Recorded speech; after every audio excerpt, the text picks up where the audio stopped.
சாய் சாய் நக்கறாங்க. இது சாயோட ஹவுஸ். இது சாய்க்காக வாங்கினது. அழகா இருக்கான்னு பாருங்க. உள்ளார வந்து இது வந்து பெல்ட் தலகாணி வெளியில இருக்கு. புஸ் புஸ்ன்னு இருக்கு. புஸ் புஸ்ன்னு இருந்தாதான் இந்த மேடம் தூங்குவாங்க. இது வந்து ஹவுஸ்க்குள்ள தலகாணி. இது பால் வந்து நாங்க போட்டிருக்கோம். உள்ள வச்சிரு. இதுலதான் மேடம்க்கு வந்து புஸ் புஸ்ன்னு இருந்தாலும் தூக்கம் வரும்.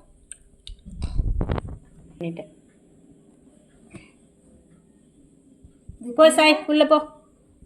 உள்ள போயிடுச்சு பாருங்க. இதான் சாயோட ஹவுஸ். எப்படி இருக்குன்னு எல்லாரும் சொல்லுங்க. இந்த ஹவுஸ் உங்க கேட்டுக்கும் வேணும்னா நான் மேல வந்து டேக் பண்றேன். இந்த ஹவுஸை வாங்கிக்கோங்க. சொல்லுங்க, லைக் பண்ணுங்க, ஷேர் பண்ணுங்க, சப்ஸ்கிரைப் பண்ணுங்க கைஸ். Bye guys.